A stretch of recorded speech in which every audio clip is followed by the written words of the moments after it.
Olá, hoje o nosso papel vai ser um bocado o de um detetive. Vamos usar uma ferramenta super poderosa, mas ao mesmo tempo fundamental, para desvendar histórias. Histórias dramáticas que estão ali escondidas à vista de todos em dados brutos. E olhem, para começar, vamos fazer uma coisa um bocado diferente. Vamos começar pelo fim, pela conclusão. O que este gráfico nos está a contar é uma história real, humana e bastante dura do desastre do Titanic. Basicamente, mostra que o facto de ser homem ou mulher foi um fator decisivo, mesmo para a sobrevivência. A grande questão é, como é que se chega aqui? Quer dizer, como é que se pega numa lista gigante, numa confusão de nomes e dados de passageiros, e se transforma naquilo, numa história tão clara e poderosa? É isso que vamos ver agora. Ok, então todo bom detetive precisa da ferramenta certa para o trabalho. Mas antes de escolher a ferramenta, a primeira coisa a fazer é perceber com que tipo de pistas estamos a lidar. Nem todos os dados são iguais, certo? De um modo geral, podemos pensar nos dados de duas formas. Há os dados que podemos arrumar em caixas ou grupos, a estes chamamos categóricos. E depois há os dados que podemos medir numa escala, tipo uma régua, a esses chamamos contínuos. Bem, para o nosso mistério de hoje, o que nos interessa mesmo são esses dados que se arrumam em grupos, os categóricos. E a ferramenta-chave, a nossa lupa de detetive para este tipo de dados, chama-se tabela de frequência. Muito bem. Então, como é que se constrói uma coisa destas, uma tabela de frequência? Vamos ver passo a passo, a começar com um exemplo super simples para se perceber a ideia. Imaginem isto. Temos aqui uma lista de 8 itens com cores diferentes. Assim, à primeira vista, é só uma lista, não é? É um bocado confuso, difícil de tirar daqui qualquer conclusão ou de ver algum padrão. Para dar ordem a esta confusão, uma tabela de frequência como deve ser tem 3 partes essenciais. Pensem nisto como 3 tipos de contagem, e cada uma delas conta-nos uma parte diferente da história. A primeira é a frequência absoluta. O nome pode parecer complicado, mas não é nada mais do que a contagem pura e dura. Quantos de cada cor temos? Ora, contamos e vemos 4 azuis, 2 verdes, 2 vermelhos. É simples, sim, mas é a base, o alicerce de tudo o que vem a seguir. Mas só contar as coisas assim em números brutos pode ser enganador. Pensem nisto. Se nos dissessem que 100 pessoas sobreviveram a um acidente, parece um número grande, certo? Mas e se há abortos tivessem 10.000 pessoas? De repente, 100 já não parece tanto.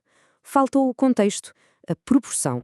E é exatamente para isso que serve o nosso segundo passo, a frequência relativa. Basicamente, são as percentagens. Quando calculamos isto para o nosso exemplo, de repente vemos que os itens azuis são 50% do total. Metade. Agora sim começamos a ter a imagem completa. E por fim, o terceiro passo, a frequência acumulada. Isto é como ir somando as percentagens à medida que avançamos na lista. Para que é que serve? Bem, diz-nos, por exemplo, que se juntarmos os itens azuis e os verdes, já temos 75% do nosso total. Ajuda a ver como os grupos se acumulam. Ok, isto de contar uma coisa de cada vez é útil, sem dúvida. Mas a verdadeira magia, o momento em que a análise de dados começa a ficar mesmo interessante, é quando começamos a cruzar informação, quando comparamos duas categorias diferentes ao mesmo tempo. É exatamente este o ponto. Passamos de simplesmente perguntar o que aconteceu para começar a investigar, será que uma coisa influenciou a outra? É aqui que deixamos de só descrever os dados e começamos a procurar relações, a conectar os pontos. E a ferramenta para isto chama-se tabulação cruzada, ou como se diz muitas vezes, cross-tab. Olhem para este exemplo. Em vez de contarmos só homens e mulheres, ou só fumadores e não fumadores, estamos a contar as duas coisas ao mesmo tempo. Quantas mulheres são não fumadoras, quantos homens são fumadores e por aí fora. E claro, quando transformamos essa tabela num gráfico, como este, a história salta à vista. Fica imediatamente claro. Conseguimos comparar os grupos de uma forma muito visual e perceber, por exemplo, que neste grupo de pessoas em particular havia mais homens fumadores do que mulheres. Pronto, agora que já temos as nossas ferramentas de detetive, a frequência absoluta, a relativa e as tabulações cruzadas, está na hora de voltar ao nosso mistério inicial. Vamos voltar a bordo do Titanic. Lembram-se deste gráfico do início? Pois bem, agora que já percebemos como funcionam as ferramentas, conseguimos olhar para ele de outra forma. Agora vemos que este gráfico não é mais do que a visualização de uma tabela de frequência cruzada, super simples.